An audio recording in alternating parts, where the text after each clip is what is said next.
Okay, so in the quotient group Q by Z ல எத்தனை elements of order 2024 count பண்ண போகிறோம். So first Q by Z இந்த quotient group இருக்க elements எந்த ஃபார்மேட் இருக்குனாக்கா A plus Z கோசெட்டாக இருக்கும், வேறு A reigns in rational number.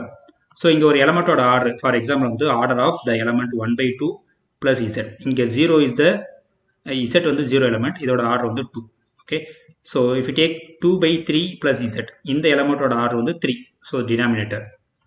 Okay, suppose if take 4/6 plus Z, இதோட ஆர்டர் பார்த்தீங்கன்னா this is same as 2/3 plus Z, அந்த காமன் ஃபேக்டர் நம்ம இது பண்ணும்போது இது ஆகிடும். அப்போ இதோட ஆர்டர் வந்து 3. ஸோ அப்போ நியூமரேட்டர் டினாமினேட்டர் வந்து ஜிசிடி வந்து 1 இருக்கிற மாதிரி மாற்றிக்கணும். ஸோ இன்னொரு கேஸ் வந்து நம்ம என்ன பண்ணோம், suppose if take the element 1/2024 plus Z, இந்த எலமெண்ட்டோட ஆர்டர் வந்து 2024 ஆகிடும். ஓகே, ஸோ அப்போ ஜென்ரலாக வந்து numerator n/2024 plus Z. So இந்த மாதிரி ஒரு எலமெண்ட் இருக்குது கோஷன் குரூப்பில், அதோடைய ஆர்டர் வந்து எப்போ 2024 இருக்குனாக்கா அந்த எண்ணுக்கும் 2024க்கும் ஜிசிடி வந்து 1 ஆகும். That is if and only if GCD of n into 2024 is 1.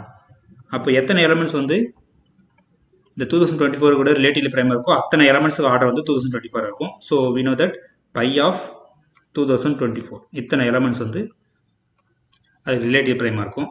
So first என்ன பண்ணுது, ப்ராடக்ட் ஆஃப் ப்ரைம் பவர் ஆகணும். 2024 வந்து ப்ராடக்ட் ஆஃப் ப்ரைம் பவர் ஆகும்போது 2^3 times 11 times 23.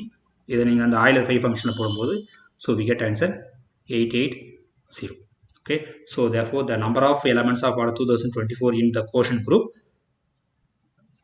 is 880. So better if you take exercise. So if you take some other element 2025.